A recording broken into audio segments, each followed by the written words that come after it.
Worldwide Jess, Worldwide Mess. On The Breakfast Club. She's a culture shooter. She was able to get y'all to see something and understand something that nobody could get you to see. It's time to set it off. Okay, so 26-year-old declared brain dead after drowning. We can go straight to the report. The Louisiana Tech University graduate was hanging out with friends at a lakefront restaurant back on April 14th when one of his friends allegedly pushed him into the water. Now, KSLA exclusively obtained new information today from the Union Parish Sheriff's Office. Law enforcement released the call sheet report from the near drowning incident. And tonight, Chris is still in the hospital, but according to family, he's doing much better and is officially off life support. Wow. Okay, so a little bit more detail. So he is a young black man, and he was the only black one. All of his friends are white. He spent more than 10 minutes submerged underwater. He was hanging out with some of his white friends at a lakefront in Louisiana when one of them pushed him into the water, knowing that he couldn't swim. In the video of the incident, you can see a woman trying to save him, but she was unsuccessful. Shortly after, a man who was eating at a nearby restaurant, he saw and heard the commotion, and he went to rescue him. His friends originally lied and said that he fell into the water, but one of his white female friends admit to pushing him in and considered it horseplay. His friends looked on as he struggled for 10 minutes, and it took two strangers to help him, like I just said. And when he arrived to the hospital, he was declared brain dead, and the rest of his organs were starting to fail. Earlier this week, he was on life support, and his lungs were operating at 20% capacity. But in the last day or so, he was taking off life support. And even though he, like the report said, is making major improvements, he still can't speak. That's horrible, man. That don't even make sense. That's It horrible. don't even make sense. They push him in the water. They said they were horse playing. Yep. Obviously, he couldn't swim because he was under there for 10 minutes, so nobody jumped in to go get him? No. One girl said she tried with all the other males on there that could have helped him out, and they had to wait for somebody else. No, that was another woman. That was another stranger. Oh, another who stranger. had tried and was unsuccessful. He was probably too heavy. So they heard the commotion, and then from hearing the commotion, they saved him, so them other kids on the boat didn't try to save him? No, none of his friends.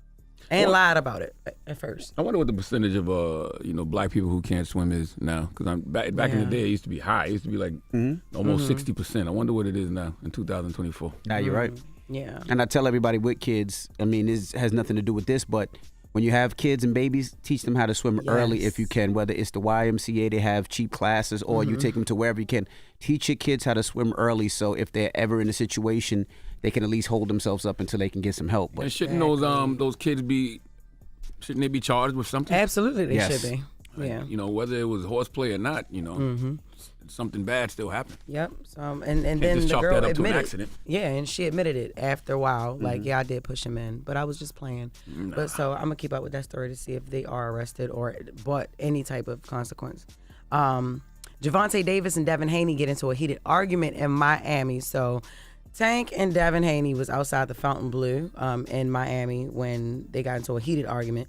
And a few days ago, Gervonta was interviewed by a journalist and talked about backing up Ryan Garcia in his last fight and just not believing that Ryan was on performance-enhancing drugs. And this is what he said to the journalist. You know why I'm backing Ryan? Because a lot of boxers going at him. When we fought, we made it cool to go at Ryan like that. Ryan is not somebody that keep confrontation, so. And why didn't it take 72 hours for the test to come back, right? Came back after the fight, yeah. Right. So why didn't come out that Tuesday or that week next? They waited till Canelo fight to push that. Then, once they pushed that, Devin and them was on ESPN that night promoting that he was. It's all, and I'm telling you. What about your thoughts on?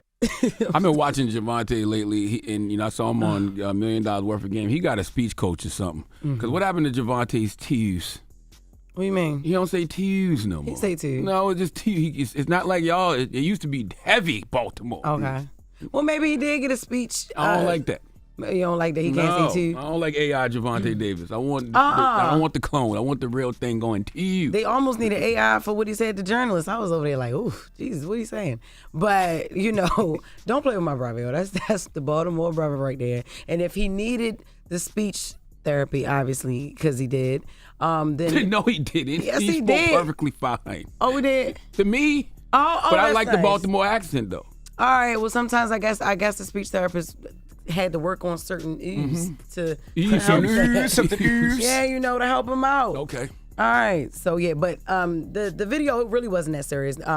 They wasn't letting Gervonta get to Devin. Devin was hanging out the car, and they was, you know, both of their teams were like around each other, and they had on Scully hats in Miami in May. So that was just an observation that I saw. I was like, Jesus, they not hot. Pointless to get a speech therapist if you're gonna wear a Scully hat in Miami. First of all, don't do that. Don't do that. But either way, and he's expected to fight coming up. Yep. Gervonta, right? Yes, he's fighting Frank Martin. Who y'all got? Tank. Absolutely. I'm glad y'all said that. That's my guy. I had another story, but it's not gonna make. Yeah, so he'll swear your little finger. No. So, yeah, I'm sorry. We have to end that. Well, that is Jess with the mess. Now, Charlamagne, who you giving that down to? You know, there's a Catholic priest named Lawrence Kozak who needs to come to the front of the congregation because he stole some booty. We'll talk about it after the hour. We'll get to it next. It's The Breakfast Club. Good morning. Wake that ass up. Early in the morning. The Breakfast Club.